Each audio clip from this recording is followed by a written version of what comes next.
机安全返回的。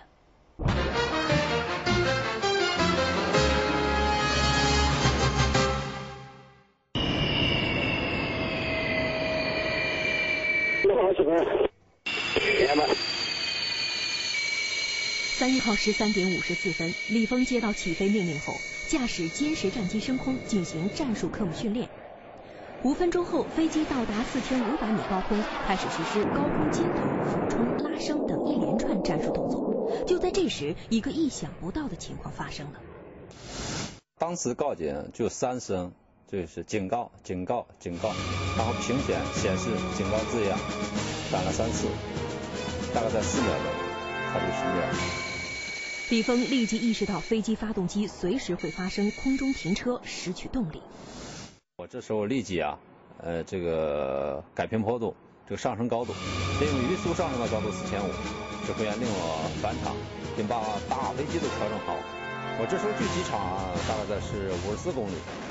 这时飞机离机场50多公里，如果没有动力，飞机肯定保不住。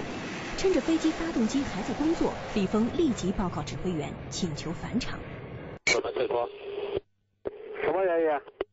刚才发动机有一个降转泄风。可以退出了。明白了。这个时候做任何的战术动作都有可能导致发动机停车。李峰迅即按平时地面模拟训练中练就的空中特勤处置方法，果断停止战术动作，快速检查飞机发动作状况，保持高度，控制速度。同时，地面飞行指挥员紧急空运的民航机清空中航道。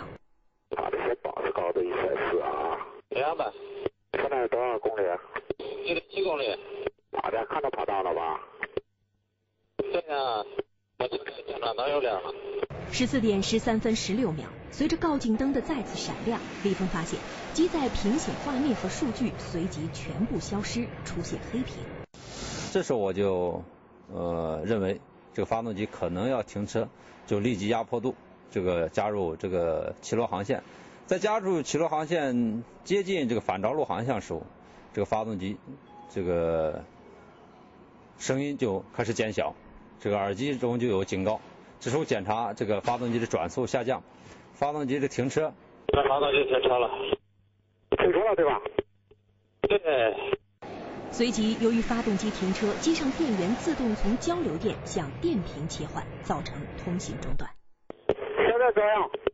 回车了。现在怎么样？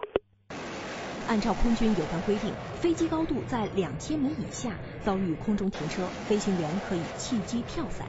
而此时失去动力的飞机已经低于1100米，并以每秒25米的速度急速下坠，情况十分危急。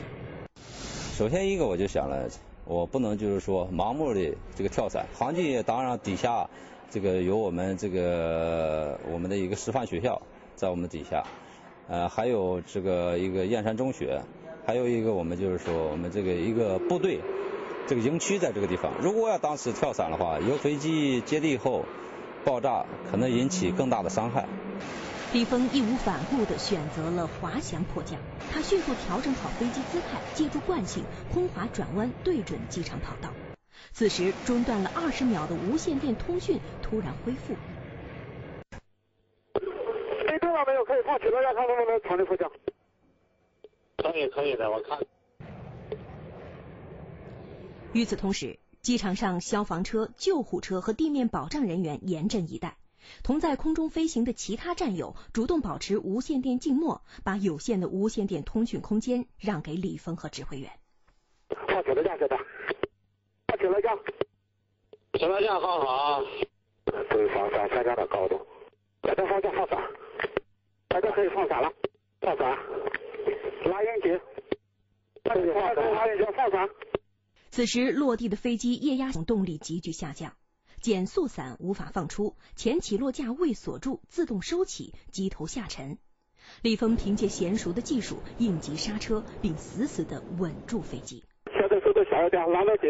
好，现在速度怎么样？现在已经停下来了。14点15分，飞机在跑道上滑行1400米后，终于在距跑道500米的地方停了下来，距空中停车整整104秒。经检查，战鹰只受到轻微损伤。面对突如其来的险情，我们沉着冷静，指挥迅速果断，准确有力。我们的飞行员临危不惧，处变不惊，判断准确，成功的驾驶飞机空滑迫降成功。据这个航空兵师的领导介绍，世界上任何先进的战机都有可能发生空中发动机停车故障。这次礼峰遇到的停车故障是国产歼10战机装备部队后发生的首次空中停车特情。3月16日，空军党委作出决定，给礼峰记1等功，同时授予他空军功勋飞行人员金质荣誉奖章。请看一组简讯。解放军第302医院近日首次把条码技术和网络优势运用在药库的药品管理上，实现了集自动化采购、数字化入出库为一体的管理新模式，提高了医疗机构整体运行效率。海军东海舰队航空